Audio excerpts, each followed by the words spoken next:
നമസ്കാരം, മലയാളി വാർത്തയിലേക്ക് സ്വാഗതം. സീറ്റ് മോഹികളുടെ കൂട്ടത്തിലേക്ക് പ്രിയങ്ക ഗാന്ധിയുടെ ഭർത്താവ് റോബർട്ട് വദ്രയും.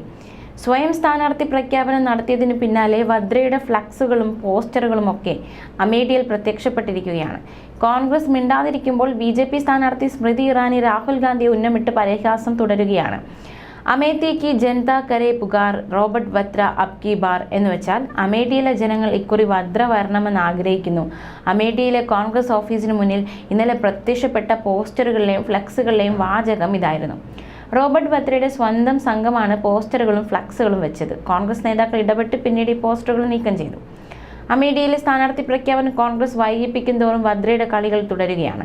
മത്സരിക്കാൻ പലകുറി പരസ്യമായി സന്നദ്ധത അറിയിച്ച വദ്ര, ഗാന്ധി കുടുംബാംഗങ്ങൾക്ക് മത്സരിക്കാമെങ്കിൽ പാർലമെന്റിലേക്ക് പോകാമെങ്കിൽ തനിക്ക് അയോഗ്യത എന്താണെന്നും ചോദിക്കുന്നു. എന്നാൽ വദ്രയുടെ മോഹത്തോട് കോൺഗ്രസ് പ്രതികരിച്ചിട്ടില്ല. വദ്ര ഇറക്കിയാൽ പണി പാളുമെന്ന് വിലയിരുത്തലാണ് കോൺഗ്രസിന്റെ മൗനത്തിന് കാരണം. കുടുംബാധിപത്യം, വദ്രയ്ക്കെതിരായ കേസുകൾ ഇതൊക്കെ തെരഞ്ഞെടുപ്പിൽ BJP ആയുധമാക്കുമെന്ന് ഉറപ്പാണ്. വദ്രയുടെ നീക്കത്തിൽ സോണിയാഗാന്ധിക്കും രാഹുലിനുമൊക്കെ കടുത്ത അതൃപ്തിയുണ്ട്. പ്രിയങ്ക ഗാന്ധിയും പ്രതിരോധത്തിലായി. മറ്റ് നേതാക്കൾക്കും അതൃപ്തിയുണ്ടെങ്കിലും ഗാന്ധി കുടുംബത്തെ പേടിച്ച് ആരും മിണ്ടുന്നില്ല. വദ്ര ഇങ്ങനെ കളിക്കുന്നതിന് പിന്നിൽ കുടുംബ പ്രശ്നമാണെന്ന് പോലും അഭ്യൂഹങ്ങളുണ്ട്. ഭൂമി ഇടപാടുകളടക്കം കേസുകൾ നേരിടുന്ന വദ്ര കോൺഗ്രസിനെ പ്രതിരോധത്തിലാക്കുന്നത് BJP സന്തോഷിപ്പിക്കാനാണെന്നും ചിലർ പറയുന്നു. കേരളത്തിലെ തിരഞ്ഞെടുപ്പിന് ശേഷം അമേഠിയിലെ സ്ഥാനാർത്ഥിയെ കോൺഗ്രസ് പ്രഖ്യാപിക്കും. അടുത്ത മാസം 20-നാണ് തിരഞ്ഞെടുപ്പ്. പാർട്ടി പറഞ്ഞാൽ മത്സരിക്കുമെന്ന് രാഹുൽ ഗാന്ധി നയം വ്യക്തമാക്കി കഴിഞ്ഞു.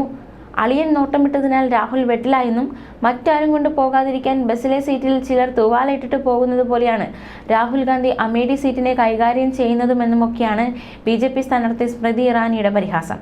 അതേസമയം ദേശഭക്തരെന്ന് പ്രഖ്യാപിക്കുന്നവർ ജാതി സെൻസസിന്റെ എക്സ്റേയെ ഭയക്കുകയാണെന്നും അത് നടപ്പാക്കുന്നതിൽ നിന്ന് ആർക്കും തങ്ങളെ തടയാനാകില്ലെന്നും കോൺഗ്രസ് നേതാവ് രാഹുൽ ഗാന്ധി പറഞ്ഞു. കോൺഗ്രസിന് ജാതിയിൽ താല്പര്യമില്ലെന്നും 90% വരുന്ന ജനവിഭാഗങ്ങൾക്ക് നീതി ഉറപ്പാക്കുകയാണ് ലക്ഷ്യമെന്നും ന്യൂഡൽഹിയിൽ സാമാജിക് ന്യായ് സമ്മേളനിൽ രാഹുൽ ഗാന്ധി പറഞ്ഞു. കോൺഗ്രസ് സർക്കാർ രൂപവൽക്കരിച്ചാൽ ആദ്യം നടപ്പാക്കുക ജാതി സെൻസസ് ആയിരിക്കും. 16 ലക്ഷം കോടി രൂപയാണ് മോദി ഏതാനും വ്യവസായികൾക്കായി മാത്രം നൽകിയത്. ഇത് പിടിച്ചെടുത്ത് ജനങ്ങൾക്ക് വീതിച്ചു നൽകുമെന്നാണ് കോൺഗ്രസ് പ്രകടന പത്രികയിൽ പറഞ്ഞത്. രാജ്യത്തെ ഭൂരിഭാഗം ജനങ്ങളുടെ അവകാശങ്ങൾക്കായി വാദിക്കുന്നവരെ മാധ്യമങ്ങൾ നിസ്സാരവൽക്കരിക്കുകയാണ്. മാധ്യമങ്ങളിൽ അവതാരകരായി OBC-കാരനെയോ ദലിതനെയോ ഗോത്രവർഗ്ഗക്കാരനെയോ നിങ്ങൾക്ക് കാണാൻ കഴിയില്ല. ചരക്ക് സേവന നികുതിയിൽ ഗണ്യമായ സംഭാവന നൽകുന്ന ബഹുഭൂരിഭാഗം സാധാരണക്കാർക്കും ഒരു മേഖലയിലും മതിയായ പ്രാതിനിധ്യം കിട്ടുന്നില്ല. താൻ OBC-കാരനാണെന്ന് മോദി കഴിഞ്ഞ 10 വർഷമായി അവകാശപ്പെട്ടത്. എന്നാൽ ജാതി സെൻസസിനെ കുറിച്ച് താൻ പറഞ്ഞപ്പോൾ രാജ്യത്ത് ജാതികളില്ലെന്നായിരുന്നു അദ്ദേഹത്തിന്റെ മറുപടി. അങ്ങനെയെങ്കിൽ അദ്ദേഹം എങ്ങനെ OBC-കാരനാകുമെന്നും രാഹുൽ ഗാന്ധി ചോദിച്ചു. ന്യൂസ് ഡെസ്ക്, മലയാളി വാർത്ത.